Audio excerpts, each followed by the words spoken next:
Okay, so the angle that you guys saw in that opening scene literally cost me less than $65 to do. It still uses the stock suspension geometry, the front steering geometry, so all I'm really doing is adding a P2M tie rod, which I got for $58. And then it comes with its own spacer, which is that one right there. And then I actually ended up creating my own spacer. That is just a regular flat washer. It's actually a pretty decent size flat washer, but I machined it down to match pretty much that, and you can't really increase the size more than that because then you're gonna have issues where the threads on the tie rod doesn't grab enough. So the reason why you want to go aftermarket tie rods, or P2M specifically in my case, is because the threads on the P2M, which is that one, is a couple mils longer than the stock, which is that, so you have more thread grabbing onto the tie rod of the steering rack. So like I said, that is $58 on I think I got it from Injuku Racing, and they obviously charge shipping, but there's codes and stuff you can find online where they do free shipping, like promotion codes and all that, and I might put one in the description if I find one. And this you guys aren't really gonna find anywhere. This is something that has to be created. Now if you think you can't make one of these, you can buy them from me, inserting a little plug here, but I'm probably not gonna charge too much, maybe just like 10 bucks for 2 of them, which is what you're gonna need, one for each side. Reason why it's 10 bucks and not like 2 or 3 or something, because it takes me about a solid 20 minutes to machine both of them down, so it does take a good amount of time for me to do this. Feel free to DM me on Instagram, I'll leave it down below if you wanna purchase one, and then we can go from there. But if you guys think you can make one yourself, go right ahead. This is, I'd say, maybe about 1.5 or 2 mils thick at the most. It's not much. And then, so basically, you're gonna put this one on the tie rod first, okay? Because that's the weaker link. I mean, it's not weak, but this is much stronger. So this is gonna go in the more important part, which is the inside. And now I will show you guys how to actually install that on the car. I already have the left side done. And I had really good results, which is why I'm making this video. This was just an experiment side. So now we're gonna go ahead and do the other side. And first thing obviously you wanna do, raise the vehicle up, you know, jack stands, all that crap underneath. Make sure it's safe. And then pull your wheel off and turn the steering wheel to the side that's gonna give you access to the tie rod. And then from there, I'll show you guys how to take it out. All right, so before I do any work, I just wanted to show you guys this. The steering wheel on the stock Z at full lock sits like that. Now that is turned directly all the way to the left. That is full lock. I already checked the position out and everything. Now after the mod has been done, this has already been done, so now you have that much more steering travel. And that's essentially what the tie rod is allowing the actual tie rod inside the steering rack to do, which is just travel farther in and out. So yeah, this is completely on stock suspension geometry. As you can see, everything is stock apart from my coilovers. Right, I've got the car up in the air. First thing you obviously want to do, oh, and before you do this mod, you have to make sure you have provisions to fit your wheel inside your wheel arch. The way I did this, I'm not running too thick of a rim in the front, which is only a sorry for the clicking you guys constantly keep hearing. I'm adjusting my brightness on the camera. This is only an 18x8, I think, rim, because it's only a 225 tire. Is it a 225 tire? Yes, it's a 225 tire, which is pretty thin for Z's. And then on top of that, I added a 2-inch spacer, which I wouldn't normally do if this was like a track car, like a race car, but it's a drift car, so it doesn't really matter.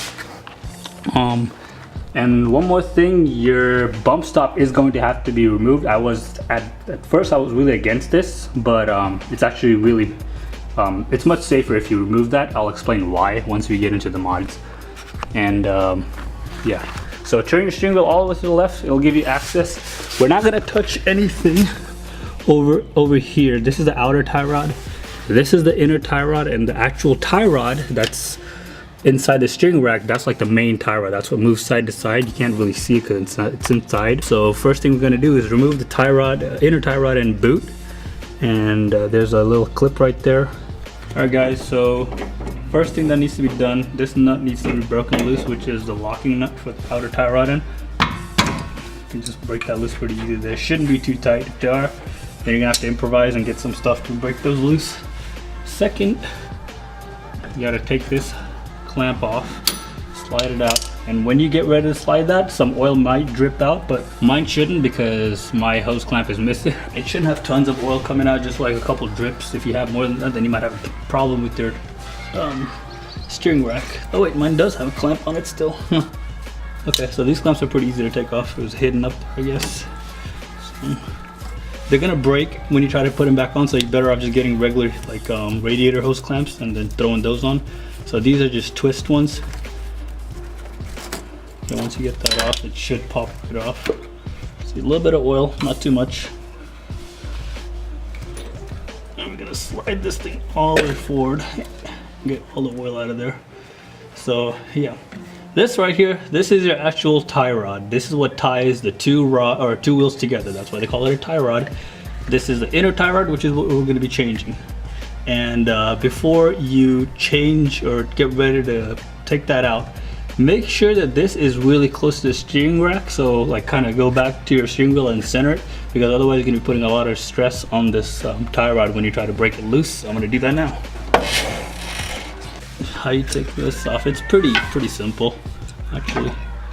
You just get a big adjustable wrench, throw it on there, and you will just knock it right off with your hand. They're not too tight.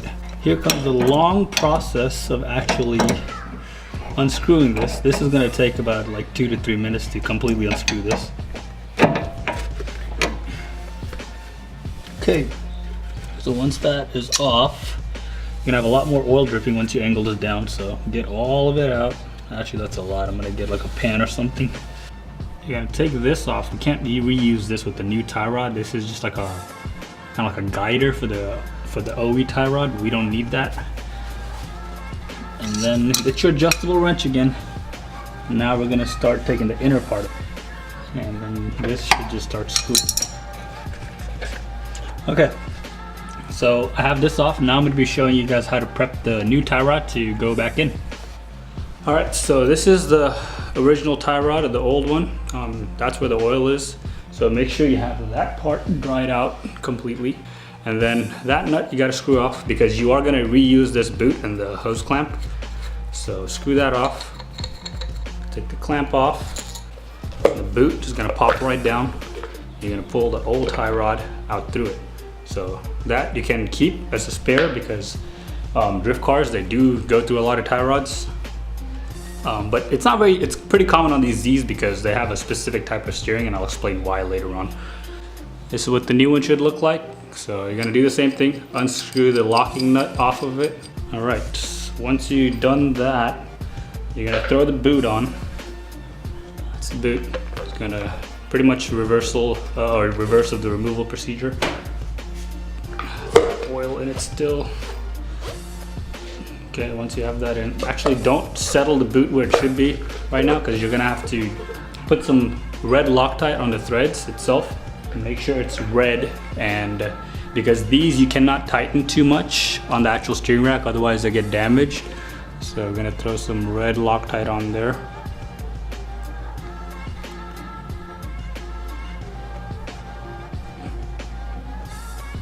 Make sure that's good on the threads. Now you can, I still wouldn't put the boot in place, but I will throw this, throw the clamp and the nut on it just so it stays where it should. And now we're gonna go toss this in the car. Alright guys, so I already got it tight. My, I don't know, for some reason my last SD card on the camera got full, so I just got a new one. It wasn't full, it just wasn't reading, I don't know why. But basically what I did, I just pretty much hand tightened this as hard as you can. Just keep doing that until it completely locks, but do not put any kind of extension on this because you don't want that to be too tight, because then you risk that pulling out the threads. So I want to address something. A lot of people have concerns, like I hear a lot of people say that if you do this, you're gonna risk your threads being pulled out of the tie rod. So let me grab the camera here. I'll explain why that should not happen, and most likely will not. So these cars are what's known as a rear steer. G's and Z's and a lot of actual other cars are known as rear steers, which means the steering rack is sitting behind the front axle. So if you look at that, and the tie rod connects to the back of the knuckle, where in most BMWs, steering rack is sitting in front of the front axle and connects to the front of the tie rod. So the good thing about that is most of the time, well, pretty much always, all of the forces acting on that tie rod, it's gonna be pushing it in. You're not gonna really have any forces trying to pull it out, because when you're drifting sideways completely, this wheel is trying to get pulled back constantly by the road because you're traveling forward. And yeah, when you're just like turned that way and you're just completely going at it, ooh, sorry for that brightness. Pretty much all the time, this is gonna be pushed in. It's never going to get pulled out. So the good thing about that is you can only have like maybe a couple threads grabbing the tie rod, and nothing's gonna happen because you're only going to have the forces pushing it in, not trying to pull it out. So there's no way it's gonna get pulled out by itself and get damaged. But the downside about rear steer cars is it tends to bend tie rods a lot more. Like when you hit a bump sideways, it'll completely bend your tie rod, which is okay as long as your tie rod doesn't completely fall off, you know. I mean, you still can maintain control of your vehicle. Yeah, it's totally safe, nothing should happen. If you're a BMW, then you risk actually pulling that tie rod out of the steering rack itself, and that's kind of dangerous. And that leads me to the bump stops. You're gonna have to take the bump stops off because the bump stops will make contact with that, and then when you try to go and increase your steering angle, the tie rod, the actual tie rod inside the steering rack, and then the tie rod end you just installed, they're going to be trying to separate the whole time because your bump stop is holding it from traveling in farther. So you got to remove the bump stop and let the steering rack take care of the stopping, which is totally safe because that way the actual steering rack will be the stopper of the tire, and that load, sorry for the plane going by, give me 1 second, I'm gonna wait for this plane to pass. Okay, so as I was saying, then once you remove this, your steering rack will act as your bump stop, which is safer because your steering rack is on rubber bushings and they have a little bit of give to them. So I would much rather have that acting as my stopper than the actual bump stop, because now we have a modified tie rod end, and yeah, that's going to put a lot of unnecessary forces on it. So take these two off and leave it. You don't have to take this big piece off. Where'd it go? I lost it in the camera. That piece right there, you don't have to take that off. You can if you want to, but I'm just going to leave it on because it's not necessary to take it off. But just unbolt these two, take that off and leave it off, and that's pretty much to it. So I'm going to do that now. Actually, wait, no, before I do that, I'm going to show you guys how to hook up the other side, the new tie rod, to the old outer tie rod. That can be kind of tricky because it's kind of hard to line up sometimes. Actually, before we do anything, we got to get this thing out of here because this will break as soon as you try to go and put it on. So we're going to replace that with the normal clamp. You're going to take that out of there, push your boot all the way back, push it back into its place so it gives you room. Screw this nut back in so you have room to screw the new one in. Okay, I'm going to go turn the wheel a little bit to pull that in a little bit further.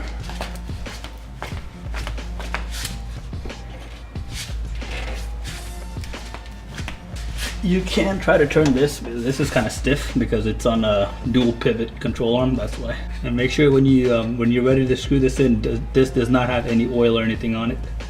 You have to be very careful because you could cross thread this really easily. So you have to take it really slow and make sure you're not actually cross threading it. If you want to make it easier, you can take that off, but then you're gonna have to hammer that, and that's kind of a bigger job. So yeah, be careful not to cross thread it. Keep your eye on it, keep a really close watch on it. Look at what's happening. If you feel any kind of like tension building up, just back off. Okay, so you're gonna push that on. Basically start screwing this till it grabs.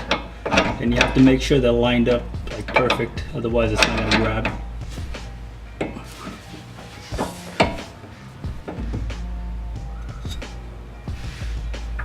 I think this one started.